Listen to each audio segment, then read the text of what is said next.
Hello! Look at my attire ba? Mga ka-Indianoy.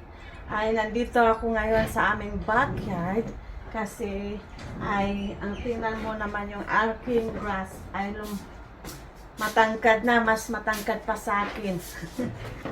So ngayon ako yung magmo-mowing but it's not... Ha? Ang kordapya! Ang kordapya talaga! Ang aking kordapya ay ayun, nanonood si kordapya. Si kordapya ay nandun. So, mag-upo sila mother dyan. Ngayon ako'y magmo-mowing dito. At mahaba na. So,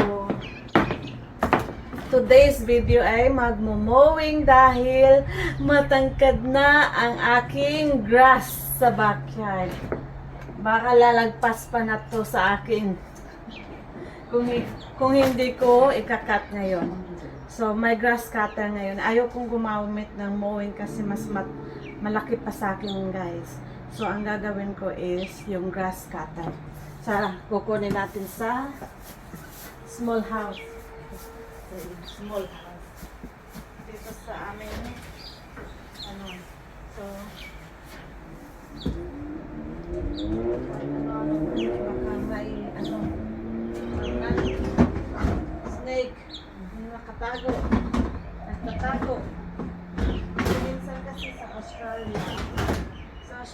Dito kasi sa Australia, guys. Bawal silang patayin. Kasi may mga zookeepers or mga animals. Tatawagin mo sila.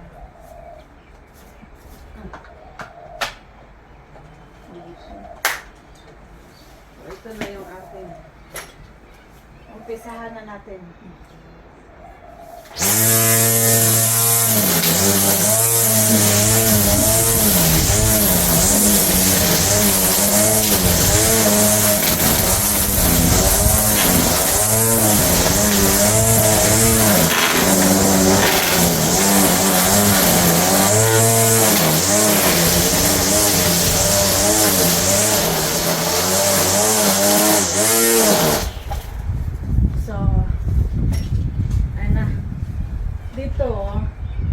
Dito sa Australia, hindi ibig sabihin na babae ay nasa bahay lang. Dito ay universal kung ano yung ng trabaho na lalaki ay gagawin mo. Dahil hindi mo maasahan lagi yung asawa, especially pag busy nasa trabaho tapos gabi na umuwi. Tapos pag Sabado at Linggo naman is our family time. So sometimes we're going somewhere, we go picnic, we go meet a friend, have a party. So you don't have time to really to mow your garden. But then sa akin naman is hindi na baling hindi ko na anantay yung aking asawa dahil wala naman akong trabaho this time. Dahil I'm in maternity leave 1 year. And if you want to extend 2 years, pwede din. Pero walang sweldo. But you have time to spend with your kids. At least, hindi naman lang kasi yung ating kids ay hindi yan laging baby lagi. So, sometimes we have to spend our time with them. So, one day, pagmulat mo ng mata ay wala. Ayun na, teenager na sila. So, ganun kabilis. Walang katulong-tulong dito mga ka-Indianoy kasi lahat ay gagawin mo. Ayan.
medyo na linis-linis ko na dito.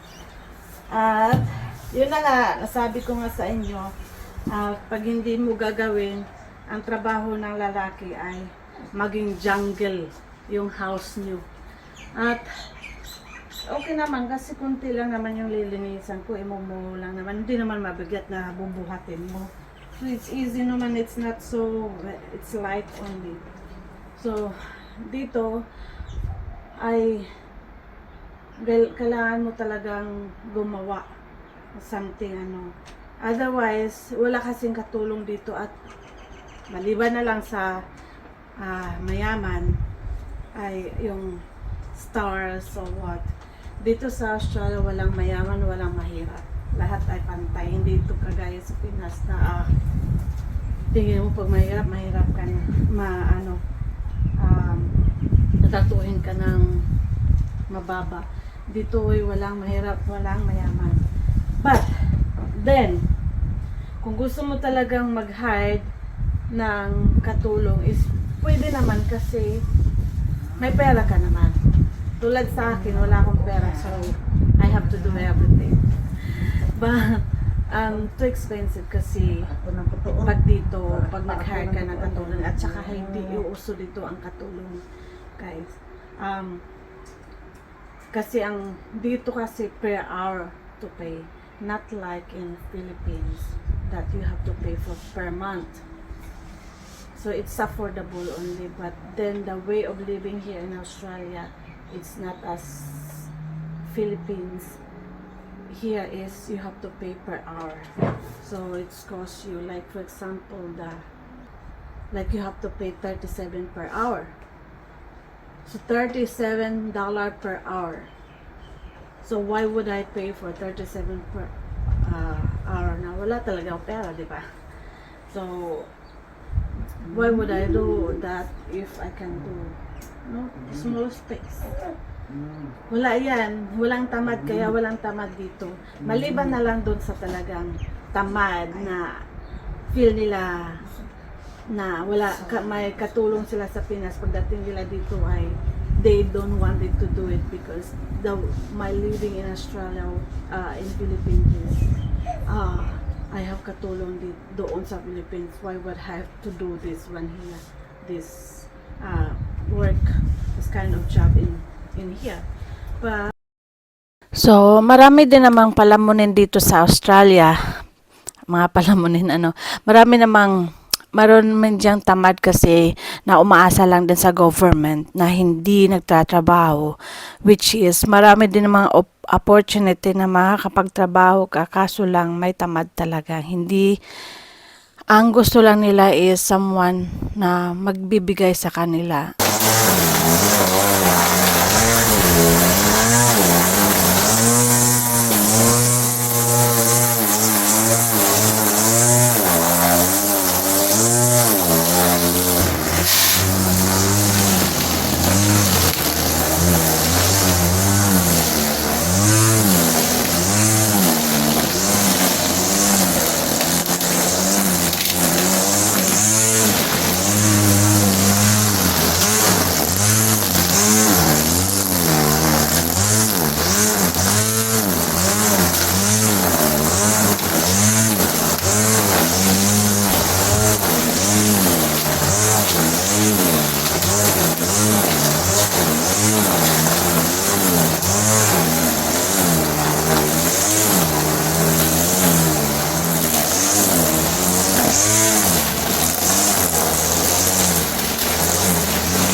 Mayroon pang check si mother, may nagbarog pa daw doon.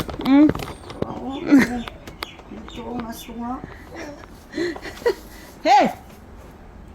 Come here. Huh? You have to help mommy. Come here. You have to help mommy. You come here. You need to help mommy. You need to help mommy. Mana? Mana?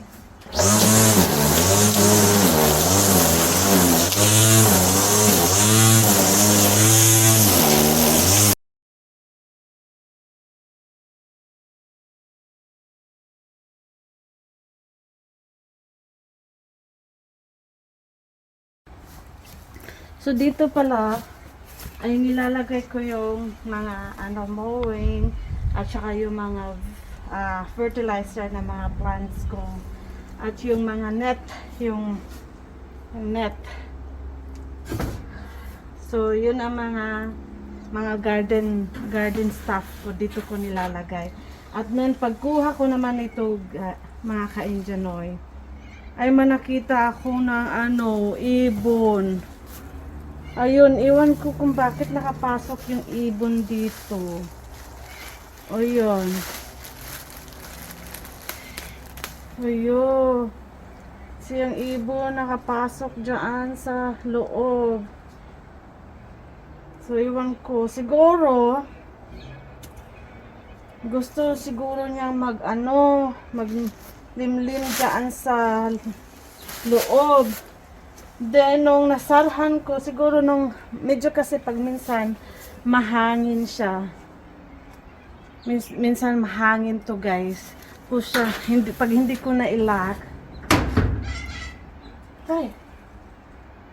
Nagugulat ako kasi nga may spider. Ang spider kasi, well known dito ng Australia pag spider ay, very dangerous spider. So, nabubuksan siya pag mahangin masyado, pag hindi ko inalak. Tapos siguro pagkuha ko ng something ay nandun siya sa loob at hindi ko napansin. So nasarhan siya doon. Tuloy namatay. Ayan, hinahanap ko yung tree.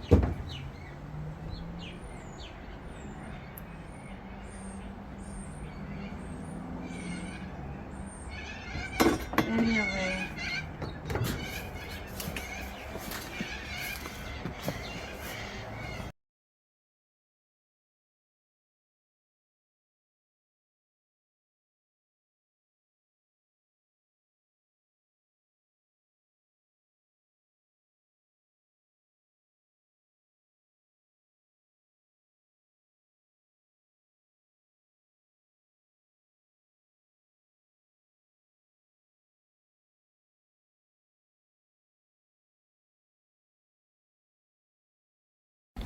Okay na. Okay na guys. Okay na mga ka-Indianoy. At baba! Serafina! Serafina! Sefi! Manay! Sefi! Ayan, doon sila nakaupo habang ako may ginagawa. So, check. Oh, hindi ko pa na nakain ng guys. Oh, sobrang dami na. Ito kasing nainis ako sa init, nasusunog. Naharvestan ko to nung isang araw. At mayroon na naman siya namumulaklak. At ang aking ampalaya, ayan, may bulaklak na. Pero hindi makakain si mother nito kasi pauwi na si mother next month. Ayan. At ang aking okra, may sumisibol na. At ang aking chili. Grapes. Yung aking kalamansi. Ang aking feijoa. Ayan, feijoa to guys. Dito naman yung aking silver beet. At ang aking zucchini na munga na guys. Merong udlot na. Yes, Baba. Yes, just stay there. No. Just stay there. At mayroon din tinanim si mother na ito na saluyot. Saan na? Ayun. Parang buhay siya. Kasi nga tingnan mo naman nanalinsing. So, hopefully, ay tutubo siya. That's it. That's our backyard. Ayan, at aking lemongrass. Yan ang aking lemongrass, guys. Lumaki na. Aking cherry. Aking mga roses. Roses. Ayan. Ewan ko kung tutubo ba tong papaya. Ayan. Aking nasunog na tomato. Ayun, kinaveran ko nga siya kasi 2 days na yesterday and nung Tuesday ay mainit, so para hindi siya masunog masyado. Damo dahil ng buwan. Damo! See you! Lagi! Harvest time ng damo, Emily! Damo ba ay, ayaw, kita na siya, tinga siya, saan ano. Ano yan, kalabasa ma? Ang buot gali na, ba itong ipang May tumubo, panglabay ni mother dyan, tapos tumubo. Ayan. Ayan. May isa lagi ka buok. Ewan ko. Isag na. Ito pa nga, ayan, nilabay ko din siguro to last time. Hindi ko rin alam kung ano to. Lemon. Tumubo lang to siya. Ayan. Ayan, may chili. Naka-harvest ako kahapon at nilagay ko na sa freezer. Ito ay yung aking alugbati. O, celery, tumubo uli. Aking pineapple. At ang alugbati ko. At sana magbigyan mo kami ng maraming fruits ngayon, choco.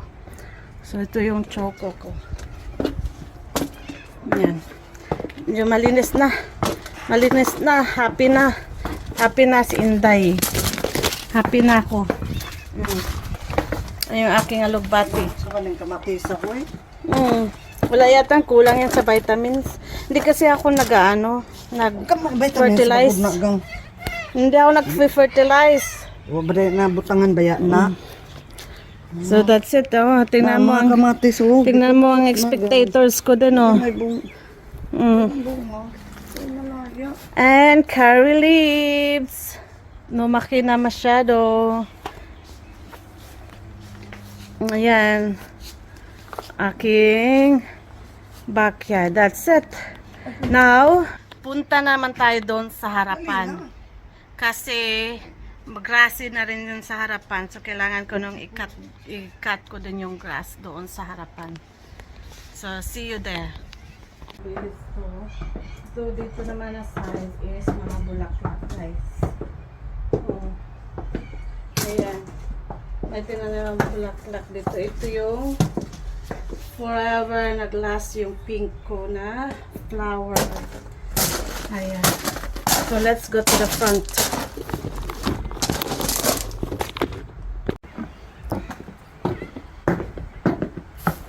So, dito naman tayo sa harapan mag-mowing kasi medyo mataas na yung grass din. So, gawin na natin guys. Para matapos. Gawin na natin para matapos.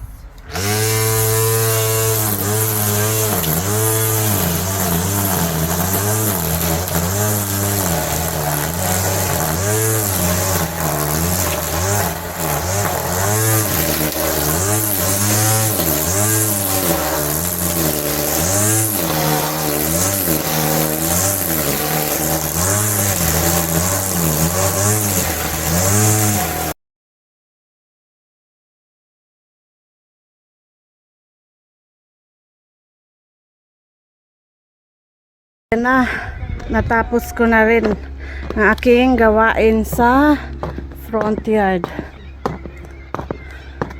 Yan, malinis na. At nakat ko na rin yung grass. At tingnan mo naman yung aking flowers. Oh, pulpulo parang bouquet. Bouquet rose. Ayan.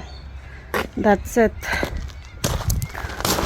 Pasok na tayo sa side yard namin.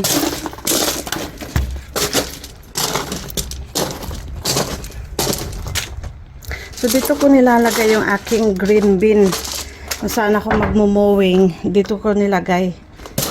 So ito rin yung excess namin ang paggawa ng alfresco. So nandito yung mga kahoy. At my beautiful flower. Ang aking jasmine, mabango siya. So September lang siya namumulaklak. Ang ganda pag white or full of white flower.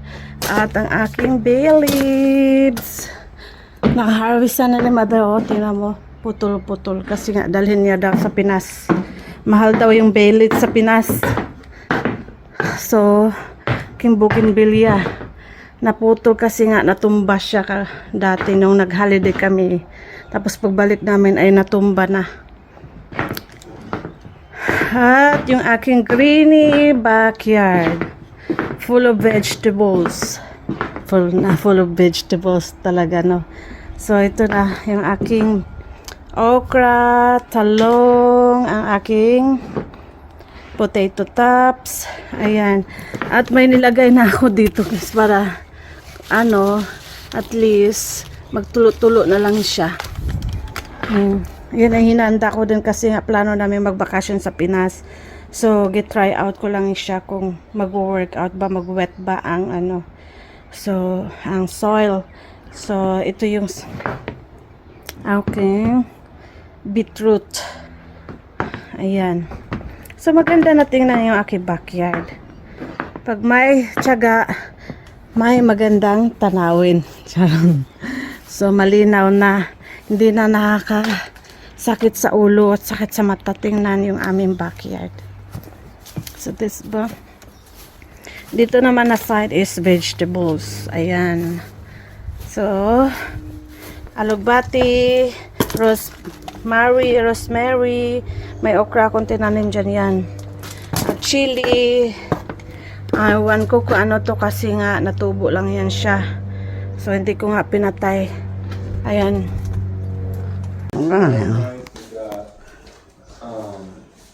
So, nandito na naman ako sa aking kitchen. After my hard work from backyard and front yard, let's have Dubai chocolate, which is binigay ng kaibigan ng aking asawa nang galing sa Dubai. So, let's Chocolate have, din na. Dubai dyan. let's have, muna, nag-lunch na ako at habang wala pa yung aking anak ay tulog pa. So, nag-dessert muna tayo ng chocolate Dubai din na. chocolate. Dubai din na ang chocolate. Ito yung nag-trending sa nag-trending. Let's place it. Very expensive to ma. Sa'yo yung isa. So here we got frosted beef, and we got, can you open this one? What's really special in Dubai chocolate is nam-namin natin. Yeah. It's different from the other chocolate. Na. Yummy. So Bye-bye. chicken, and my soup. Oh yeah, forgot we got soup here too. Big old thing of soup. Oh, I gotta move my laptop. Na.